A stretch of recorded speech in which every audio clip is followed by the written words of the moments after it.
Most people think power today is still about armies, tanks, missiles, boots on the ground. That belief is already obsolete. The most decisive wars of this decade are being fought without a single shot fired.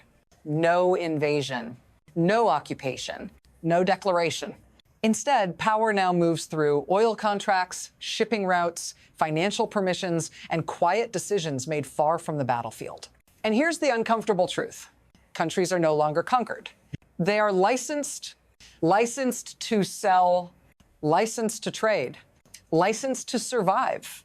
When those licenses are revoked, economies collapse silently, efficiently, and legally. What you are watching unfold in Venezuela is not a regional crisis. And Greenland is not a distraction. They are two ends of the same system. One logic, one strategy. If you want to understand how global power actually works now and why this system affects energy prices, inflation, and political stability far beyond these places, stay with me.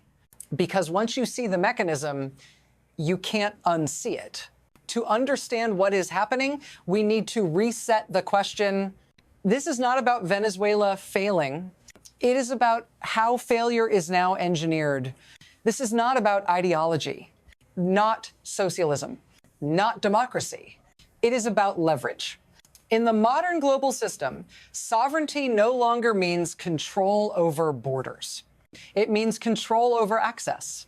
Access to markets, access to capital, access to shipping lanes, access to energy buyers. When those access points are centralized, power concentrates quietly. The United States no longer needs to remove governments directly. It only needs to decide who is allowed to function inside the system. Oil becomes permission. Trade becomes conditional. Survival becomes negotiable. Venezuela is not being punished. It is being managed. And this model does not stay local. It scales. Once you recognize the structure, you start seeing it elsewhere. In energy policy, in sanctions, in shipping enforcement, and soon, in places that seem completely unrelated. To see where this logic comes from, we have to go backward. Not to a battle, but to a decision point. This structure did not emerge overnight. It was built from failure. After decades of costly military interventions, the United States learned a hard lesson. Occupation creates resistance, and resistance drains power. So the system adapted. Instead of changing governments with soldiers, it began reshaping outcomes with architecture. Financial rules, energy logistics, legal authorities over trade and shipping. This is where economic policy quietly became a weapon. Sanctions evolved from symbolic pressure into operational control. Licenses replaced invasions. Compliance replaced surrender. Energy markets were folded into national security. Shipping lanes became enforcement zones. Banks became gatekeepers of political behavior. This shift transformed oil from a commodity into leverage.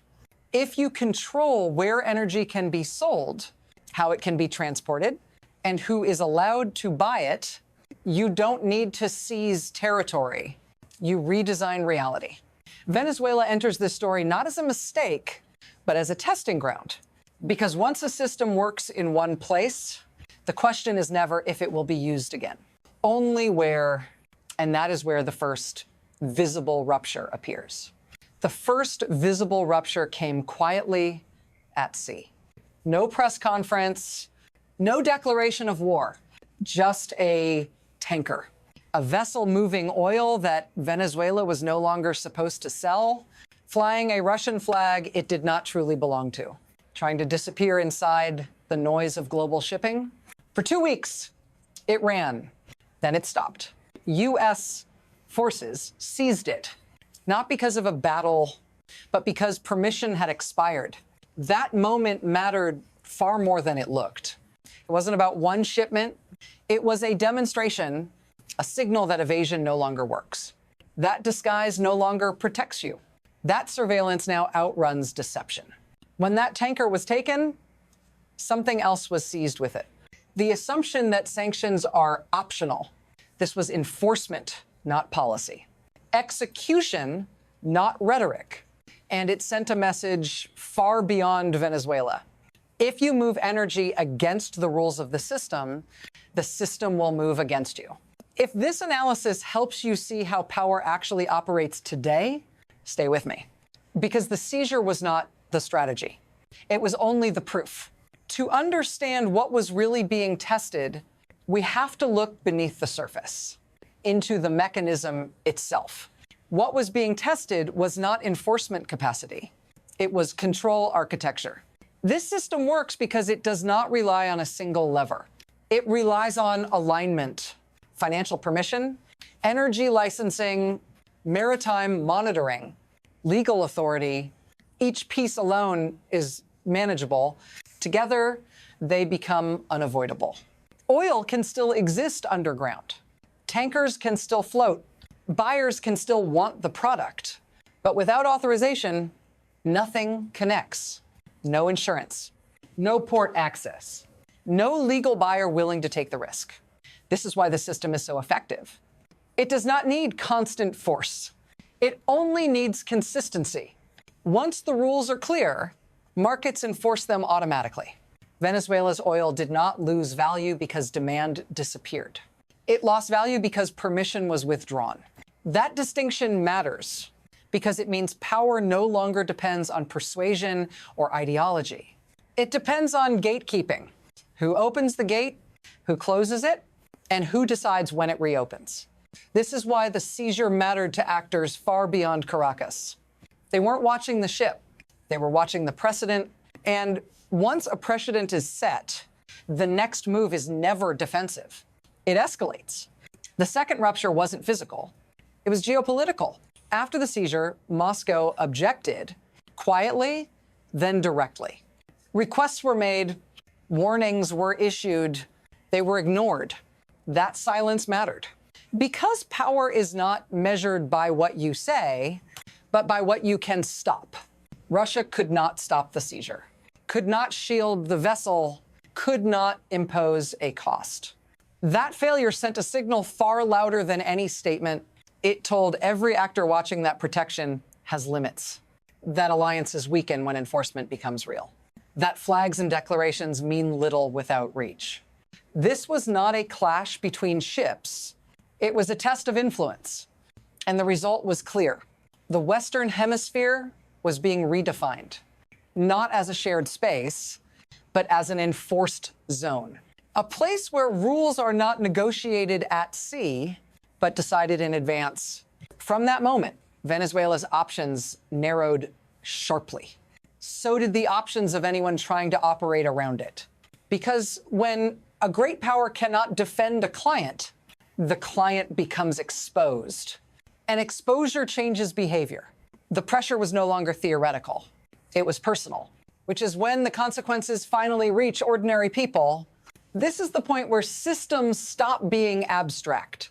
Because when access disappears, it is not governments that feel it first. It is people, you feel it in prices that don't make sense anymore. In fuel shortages, in food supply disruptions, in wages that no longer match reality, not because resources vanished, but because permission did. When oil cannot move, electricity falters. When shipping stalls, inflation accelerates. When capital freezes, jobs evaporate. And none of this requires violence. That is the unsettling efficiency of the system. You are not asked to surrender. You are simply forced to adapt to less energy, less mobility, less stability. This is how pressure travels downward. From policy rooms to households, from sanctions lists to daily survival. If you've ever wondered how distant geopolitical decisions end up shaping your cost of living, this is the pathway. And if you want to understand why these strategies keep expanding, why they are reused, and why they don't stop at national borders, keep going. Because what happens next doesn't stay local. It spreads. Once a system proves effective locally, it never stays local. What happened around Venezuela quickly reshaped global calculations. Energy traders adjusted routes. shipping companies reassessed risk, governments recalibrated neutrality, because enforcement at sea changes behavior everywhere. Countries that had quietly relied on discounted oil began facing a new reality. Supply chains could be interrupted without warning, and protection could not be assumed. This is how pressure travels laterally.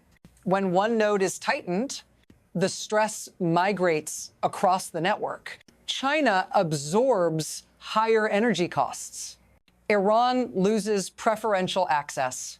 Secondary buyers weigh compliance against punishment, and suddenly, decisions that once felt sovereign become conditional. This is not isolation. It is integration under hierarchy. The same logic extends outward to sanctions on buyers of Russian oil, to financial penalties on intermediaries, to the widening definition of what counts as participation. The message is consistent. Neutrality is narrowing. And when neutrality collapses, alignment becomes mandatory. That is why this moment matters beyond any single country. Because the next phase is not about enforcement. It is about the future shape of the system itself. And that future branches. From here, the system opens into three possible paths. The first is stabilization. Under pressure, Venezuela is reintegrated selectively. Oil flows again, but only through approved channels. Prices ease. Markets calm. Control remains invisible but effective. The second is managed fragmentation. Compliance is partial. Sanctions expand and contract. Energy routes reroute. Costs rise unevenly, spreading volatility without collapse. The system holds, but at a higher price. The third path is escalation. Licensing becomes punishment. Secondary sanctions widen. Neutrality disappears entirely. Energy becomes a weapon everywhere, not just in contested states. Global inflation hardens. Political instability follows. None of these paths require invasion. All of them rely on permission. That is the defining feature of this era. Power no longer announces itself.